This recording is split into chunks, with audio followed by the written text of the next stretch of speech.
Everyone. हम लैमिलिडेंस पढ़ रहे थे। लैमिलिडेंस मीन्स यूनियो के अंदर हमने इसके जनरल कैरेक्टर और उसका डाइजेस्टिव सिस्टम देख लिया था। अब हम बात करते हैं नेक्स्ट यूनियो के अंदर इसके ब्लड वस्कुलर सिस्टम की। अगर हम इसके ब्लड वस्कुलर सिस्टम की अगर बात करें तो यूनियो के अंदर ब्लड वस्कुलर सिस्टम जो होता है वो वेल डेवलप्ड होता है। और इसके अंदर ब्लड वस्कुलर सिस्टम के अंदर heart, pericardium, arteries, sinus, veins ये सब पाए जाते हैं।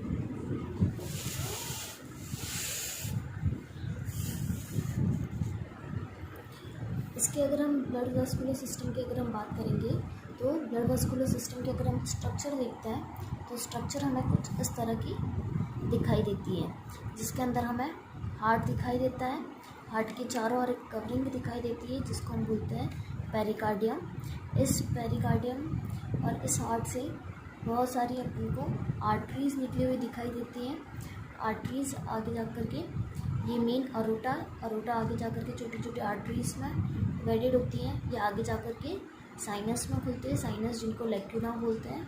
लैक्यूना आपको पहले बताया था कि जो मतलब ब्लड को इकट्ठा करके रखते हैं एक तरह से कोटर के रूप में जो होते हैं। तो ये साइनस इसके अंदर पाए जाते हैं और वेन्स इनके अंदर पाई जाती है। कैपिलरीज जो होती हैं वो उसमें एब्सेंट होती हैं। अब अगर हम इसके ब्लड वस्कुलर सिस्टम की बात करें तो यूनियो के अंदर ये वेल डेवलप होता है ब्लड वस्कुलर सिस्टम, जो मैंने आपको पहले जनरल कैरेक्टर में बता दिया था। ओपन टाइप का होता है। और इसके अंदर अगर हम ऑर्गन की बात करेंगे तो कौन कौन से ऑर्गन होंगे? Blood, heart, pericardium, arteries, sinus और वेन्स। कैपिलरीज जो होती है वो इसके अंदर एब्सेंट होती है। अब अगर हम इसके पहले एक बार इन सब के बारे में अगर देख लें, हार्ट के बारे में, ब्लड के बारे में वगैरह, तो सबसे पहला इसके अंदर आता है ब्लड। ब्लड जो होता है इसका हल्का ब्लूइश कलर का होता है। और ब्लूइश कलर किसकी वजह से होता है? हीमोसाइनिन की वजह से होता है।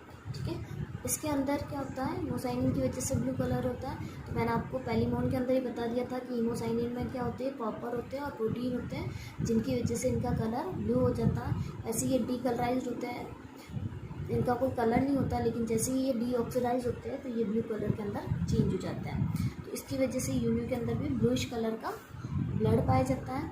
प्लाज्मा जो होते हैं उनके अंदर कार्पल्स पाए जाते हैं। ठीक है, कार्पल्स जो होते हैं वो कैसे होते हैं? ल्यूकोसाइट वाले होते हैं, क्योंकि हम कार्पल्स अलग अलग पढ़ते हैं। जैसे अपने अंदर अगर हम बात करते हैं तो आरबीसी, डब्ल्यूबीसी और प्लेटलेट्स जो होते हैं। इसके अंदर जो प्लाज्मा के अंदर कार्पल्स जो होंगे वो कौन से होंगे? ल्यूकोसाइट्स वाले होंगे, या जिनको हम डब्ल्यूबीसी के रूप में भी जान सकते हैं। ये कार्पल्स जो होते हैं ये ग्रेनुलर और अग्रेनुलर दोनों ही प्रकार के हो सकते हैं। ठीक है, ग्रेनुलर जिनको हम कणिकाएँ बोलेंगे और अग्रेनुकल जिनको हम अकणिकामय बोलेंगे। ठीक है, ग्रेनुलर कौन से हो जाएंगे?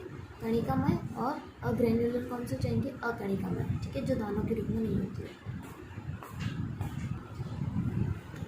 उसके बाद में इसके अंदर ब्लड जो होता है वो पूरी बॉडी के अंदर ऑक्सीजन और न्यूट्रिएंट्स को सप्लाई करने का काम करता है। साथ ही साथ ये क्या करता है? पूरी बॉडी से जो वेस्ट मटेरियल होता है, जैसे कार्बन डाइऑक्साइड गैस जो होती है और नाइट्रोजनस वेस्ट जो होते हैं, उनको ये वापस लाने का काम भी करता है और उनको बॉडी से बाहर रिमूव करने में भी हेल्प करता है।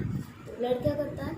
ये डिस्ट्रीब्यूशन का काम करेगा। किसका डिस्ट्रीब्यूशन करेगा? ऑक्सीजन और न्यूट्रिएंट का ये डिस्ट्रीब्यूशन करेगा, और जो नाइट्रोजनस वेस्ट मटेरियल और कार्बन डाइऑक्साइड जो होती है उनको ये बॉडी से रिमूव करने का काम भी करता है। अब अगर हम हार्ट और पेरिकार्डियम की बात करते हैं तो इसका हार्ट जो होता है वो 3 चैम्बर्ड हार्ट होता है। इसके अंदर एक वेंट्रिकल और 2 ऑरिकल पाए जाते हैं, और हार्ट के चारों ओर एक कवरिंग पाई जाती है जिसको हम पेरिकार्डियम बोलते हैं। हार्ट जो होता है वो कितना होता है? 3 चैम्बर का होता है।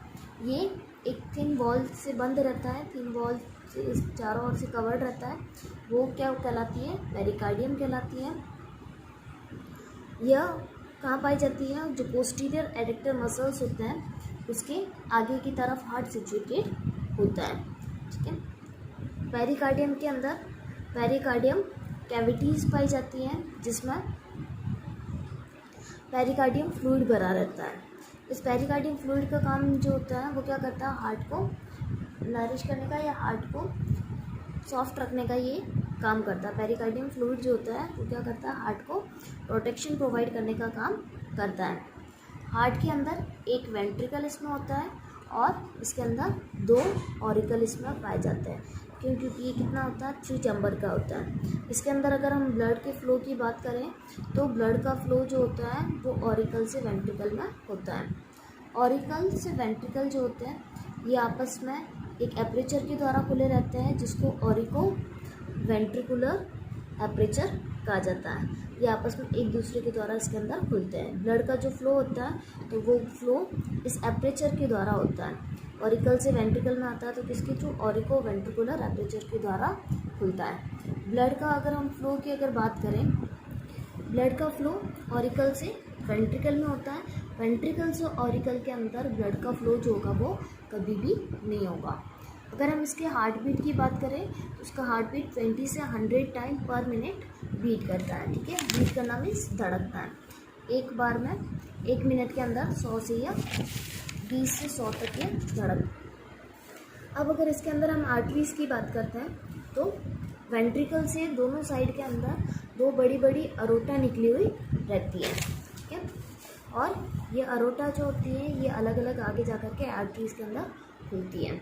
एक साइड वाली जो होती है वो एंटीरियर अरोटा कहलाती है, दूसरी साइड वाली पोस्टीरियर अरोटा कहलाती है। आर्टरीज वेंट्रिकल में दोनों साइड के अंदर अरोटा निकलती हैं। कौन सी होती है, आगे वाली साइड में एंटीरियर अरोटा, पीछे वाली साइड में पोस्टीरियर अरोटा। जो एंटीरियर अरोटा होती है, इस एंटीरियर अरोटा से 3 मेन आर्टरीज निकलती हैं। पहली होती है एंटीरियर पेलियल आर्टरी, दूसरी पेडल आर्टरी और तीसरी विसरल आर्टरी। फर्स्ट वाली जो होती है anterior pallial artery, anterior pallial artery जो होती है ये मेंटल तक जाती है। दूसरी होती है पेडल आर्टरी जो होती है, पेडल का मीन क्या होता है, फुट, जो इसके फुट तक जाती है। फुट मीन्स जो पाँव जो होता है। और फिर आती है विसरल आर्टरी। विसरल आर्टरी जो होती है ये स्टमक तक जाती है। ठीक है, उसके बाद में अगर हम साइनसेस की बात करें तो साइनसेस को हम क्या बोलते हैं, लैक्यूना जो बोलते हैं। ठीक है, आर्टरीज जो होती हैं वो साइनस या लैक्यूना के अंदर ख़त्म होती है, लैक्यूना के अंदर खुलती है। पहले ही आपको बता चुकी हूँ कि यूनियो के अंदर या मॉलस्क के अंदर किसी भी तरह की कोई भी कैपिलरीज नहीं पाई जाती हैं। ठीक है, ब्लड जो होता है वो सीधा लैक्यूना से कहाँ पर जाता है, वेन्स के अंदर जाता है। ठीक है, अब अगर हम वेन्स की बात करें तो वेन्स जो होता है ब्लड विसरल ऑर्गन से होता हुआ अलग अलग वेन्स के अंदर कलेक्टेड होता है। कौन कौन सी वेन्स इसमें पाई जाती है, इसमें मेनली ये 5 वेन्स इसमें पाई जाती हैं। फर्स्ट आती है गोनेडियल वेन, जो कहाँ से कहाँ तक जाती है, गोनेड्स के अंदर जाती है या गोनेड से निकलती है। इंटेस्टाइनल वेन जो इंटेस्टाइन से निकलती है। हिपैटिक वेन जो लीवर से निकलती है। गैस्ट्रिक वेन जो स्टमक से निकलती है। और पेडल वेन जो कि फुट से निकलती है। तो ये 5 वेन इसके अंदर पाई जाती है, गोनेडियल, इंटेस्टाइनल, हिपैटिक, गैस्ट्रिक और पेडल। ये सारी वेन जो होती हैं ये सारी वेन फिर कहाँ जाती है, वेना केवा के अंदर खुलती है। मतलब वहाँ से डीऑक्सीजनेटेड ब्लड लाती है, गोनेड से गोनेडियल वेन लाएगी, इंटेस्टाइन से इंटेस्टाइनल वेन लाएगी, लीवर से हिपैटिक वेन लाती है, स्टमक से गैस्ट्रिक वेन लाएगी और फुट से पेडल वेन जो होगी वो डीऑक्सीजनेटेड ब्लड लेके आएगी, जिसके अंदर कार्बन डाइऑक्साइड, नाइट्रोजनस वेस्ट वगैरह जो होगा वो मिक्स होता है। ये सारी की सारी वेन्स आकर के कहाँ खुलेगी, वेना केवा के अंदर खुलती हैं। वेना केवा से ब्लड जो होता है वो कहाँ पर जाएगा, किडनी के अंदर जाता है।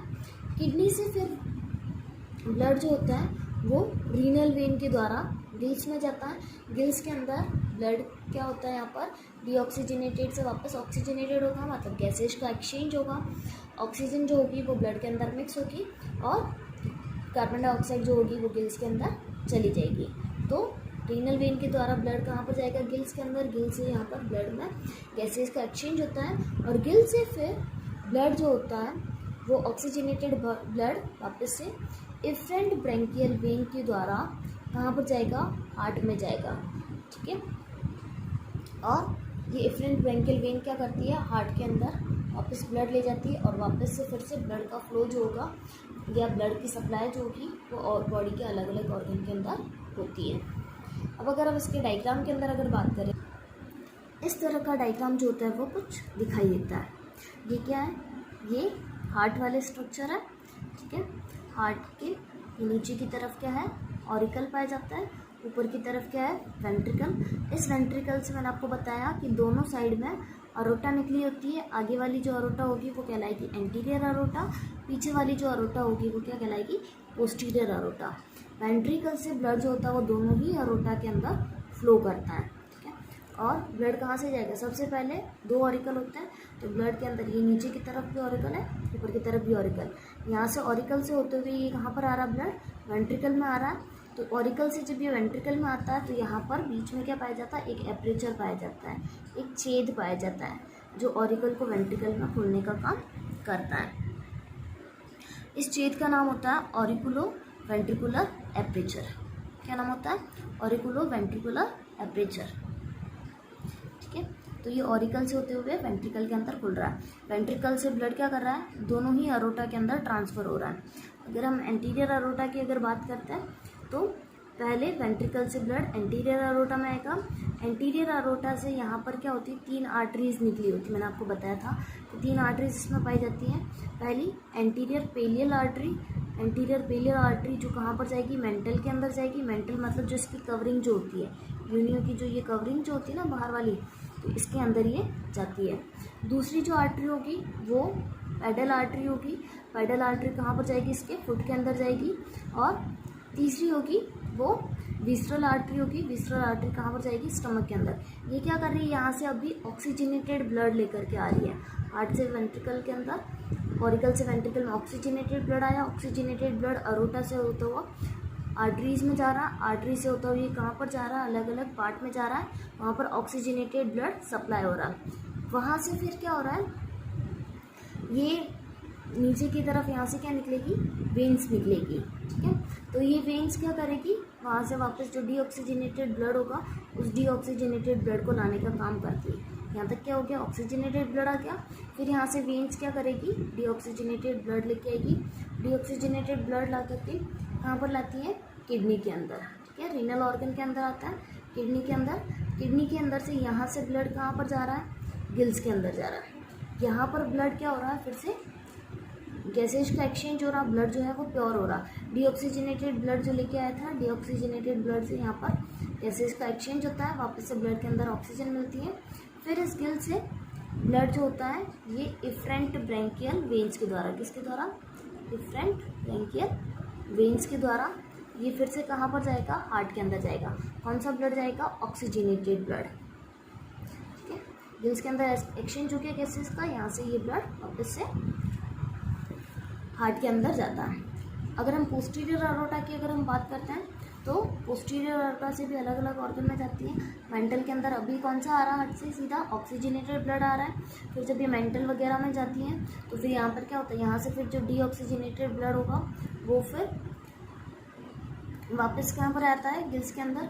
और फिर वहाँ से ये वापस कहाँ पर जाएगा, सीधा हार्ट के अंदर, गैसेज का एक्सचेंज होने के बाद में, ठीक है। तो इस तरह का इसके अंदर क्या होता है, ब्लड सर्कुलेटरी सिस्टम पाया जाता है। अगर हम फ्लो चार्ट के अंदर अगर देखते हैं तो फ्लो चार्ट के अंदर हार्ट से दोनों ही साइड में क्या होता है, ब्लड का फ्लो होता है। आगे की तरफ एंटीरियर अरोटा के अंदर, पीछे की तरफ पोस्टीरियर अरोटा के अंदर। एंटीरियर अरोटा से कहाँ पर जाएगा, मेंटल के अंदर जाएगा और विसरल ऑर्गन के अंदर जाएगा। मेंटल से फिर ब्लड जो होगा वो सीधा कहाँ पर जाता है, पेलियल वेन्स के थ्रू आता है, ठीक है। और जो विसरल ऑर्गन होते हैं वहाँ से फिर डीऑक्सीजनेटेड ब्लड वापस से कहाँ पर आएगा, वेना केवा के थ्रू कहाँ पर आएगा, किडनी के अंदर। किडनी से फिर वो गिल्स में जाएगा, गिल्स के अंदर ब्लड का एक्सचेंज होगा, गैसेस का एक्सचेंज होगा। फिर वो एफरेंट ब्रैंकियल वेन के द्वारा वापस ऑक्सीजनेटेड ब्लड कहाँ पर आ जाएगा, हार्ट के अंदर आ जाएगा, ठीक है। मेंटल से जो ब्लड आता है ये कहाँ पर, पेलियल वेन के द्वारा फिर वापस कहाँ पर आता है, हार्ट के अंदर आता है। पोस्टीरियर अरोटा से होता हुआ भी कहाँ पर जाता है ब्लड, मेंटल के अंदर। मेंटल से भी कहाँ पर आता है, पेलियल वेन से फिर ये ब्लड कहाँ पर जाता है, हार्ट के अंदर जाता है। तो इस तरह से क्या होता है, इसके अंदर ब्लड का सर्कुलेशन कंप्लीट होता है। तो इस तरह से इसके अंदर blood circulatory system well develop तरीके का पाया जाता है और सारे ऑर्गन जो होते हैं वो भी वेल डेवलप पाए जाते हैं। Thank you.